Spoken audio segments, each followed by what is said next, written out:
Hi, I'm Dr. Lucky, and welcome to Circle Art 716. We provide education and therapeutic entertainment to people with developmental disabilities and their care providers. I'd like to introduce our very special guest of the day. This is Chuck Mandel. Hi. He's a very good friend of mine and my housemate.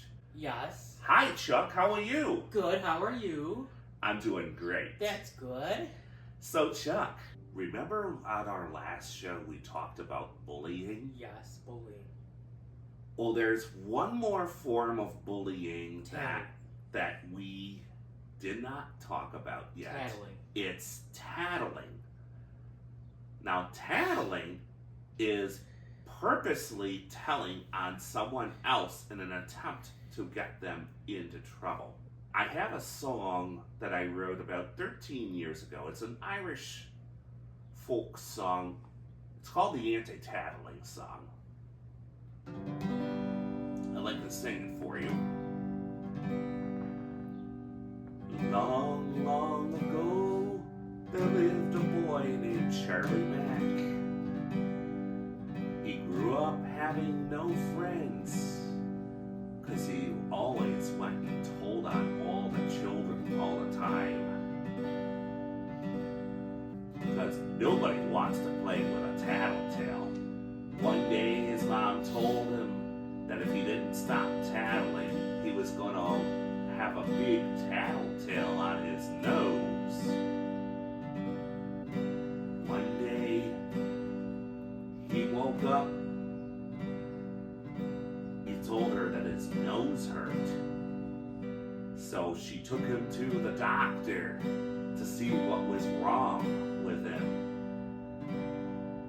The doctor looked at him and said,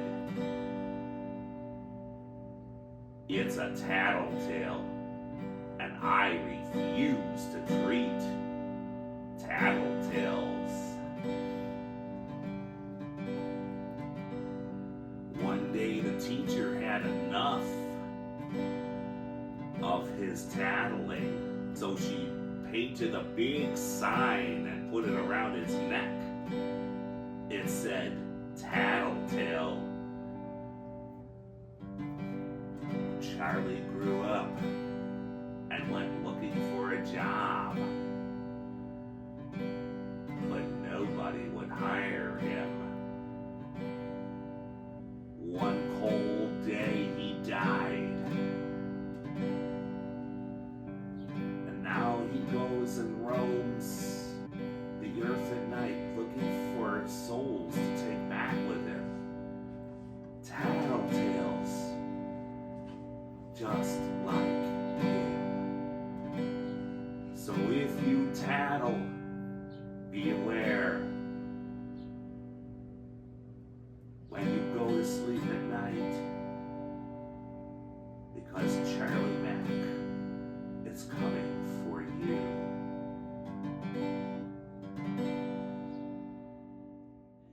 So, Chuck, Yes. when the kids in when your classmates in middle school tattled on you to the teacher Yeah. or the lunch monitor, Yeah. how did that, and you had to stand in the corner. Tell everybody here how that made you feel. I felt upset. Yeah. I had a music teacher in elementary school who was trying to teach me to play the xylophone, and she lost her patience with me, and she yelled at me and said, because I couldn't see what I was doing, and said, "Give me the mallet." She took me back to my classroom and told my teacher on me that I was being defiant and bad in music class, and I had to sit in the hot seat. If you sat in the hot seat during the day, she wrote that on your note, and I had to go home and I had to explain to my mom why I was in the hot seat. Tattling is not only verbal, but it is also written. To whoever's listening and watching this, please remember, as soon as you say something to someone else, it's public. Public. So Chuck, Yes. would you like to join us on the island of imagination? Yeah. We're gonna go check in on our friend Bobby Gibbs. He's in Mr. Fingers' office at the Island of Imagination Schoolhouse. Hey, Magic Ferry Boat, will you please take us to the Island of Imagination?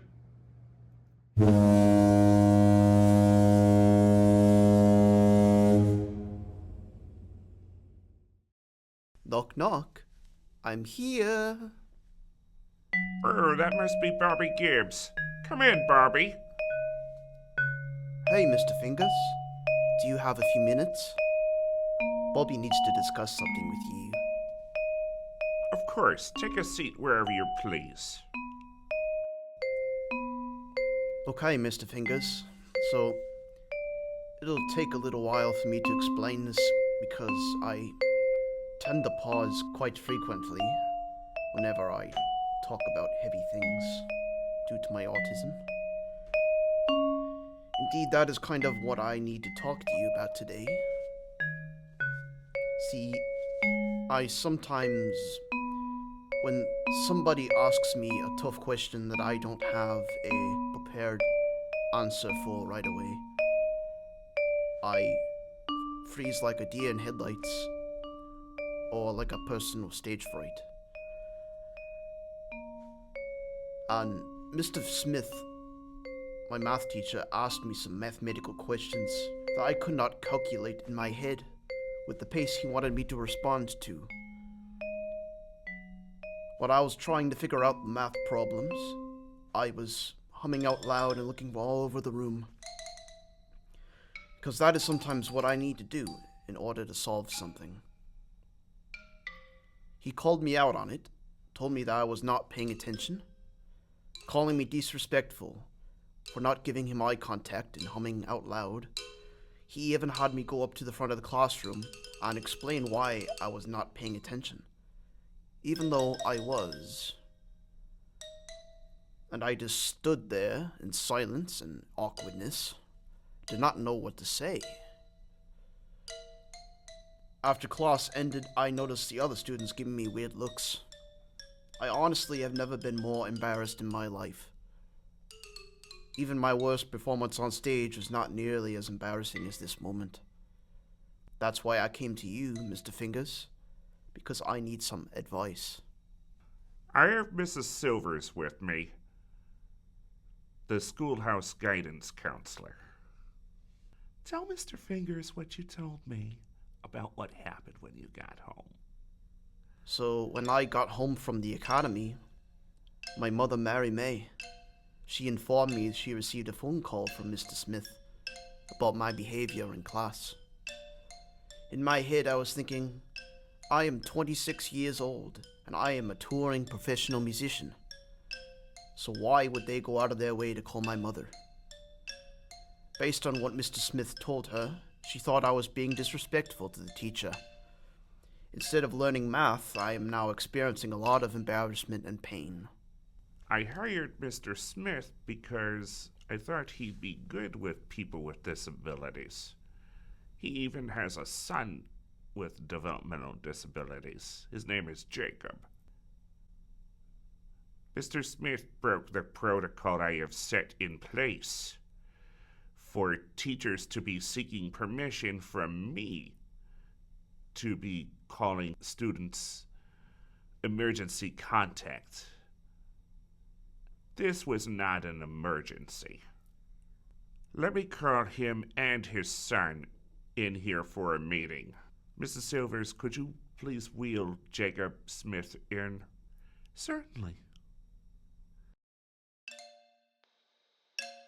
Oh, Jonathan Smith, please come to my office immediately. Jonathan Smith. Hello, Mr. Fingers. What seems to be the problem here? Jacob, your dad humiliated one of your fellow students, Bobby Gibbs, yesterday in math class. What do you mean, Mr. Fingers? He also violated the no tattling rule, Huh? which protects you and your fellow students from tattling by higher authority. Here, only I can do that. Mr. Smith, you are no longer welcome here at all. You are fired. So, what kind of academy is this? There is no discipline here. All your students are going to grow up thinking that they are winners, when they are indeed not winners. They are losers. And they will never know it. This is a travesty, I tell you. Dad, Yes, son. that's the third job that you have lost within 3 weeks. I don't want to talk to you. I don't want to do anything with you. When we get home, you are grounded. What? You will go straight to bed. I'm not happy with you. Son, why are you talking to me like this? This is not how I raised you. Because this is how you talk to me.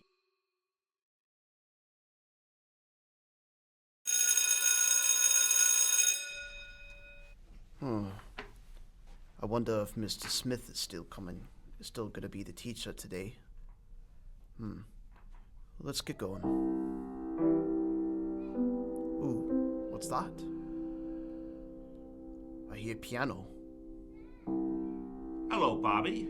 It's Mr. Jackson. Remember me? Mr. Jackson?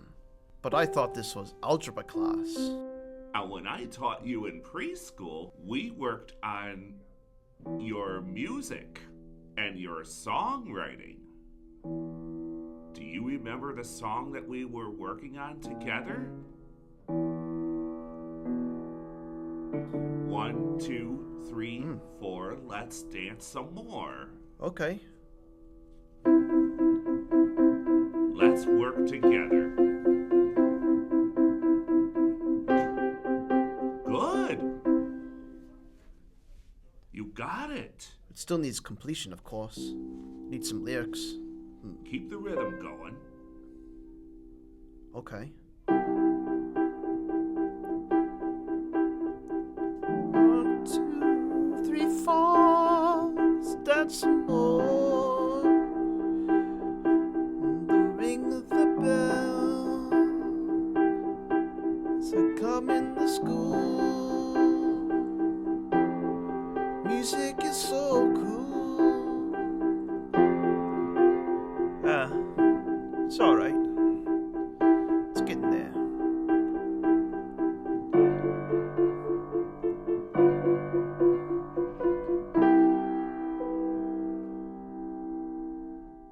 Very good.